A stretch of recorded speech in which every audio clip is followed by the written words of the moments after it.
punuan sa kahoy mugi sunog kay di makaya bungkalon lalom kayo.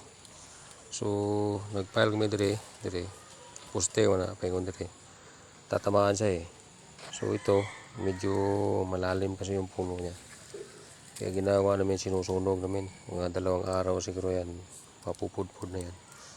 Yun lang paraan para mapudpud matigas sa puno to. Itong paraan kasi yun doon may puno rin doon ginawa namin sinunog namin 2 araw din yun. 2 araw 2 gabi. Ito naka 1 araw 1 gabi. So sariwa to na puno. Ayun yung mga sanga niya. Kaya yan araw gabi to madadali to.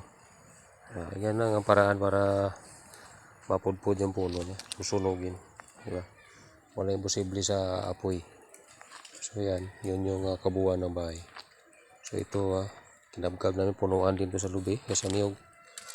So ginawa namin yan dito kami sa kasi tatamaan sa mismo ng sentro ng ng boundary. So yan nadahan-dahan namin tinatira namin sa ilalim kasi maraming mga ugat-ugat hirap bungkalin.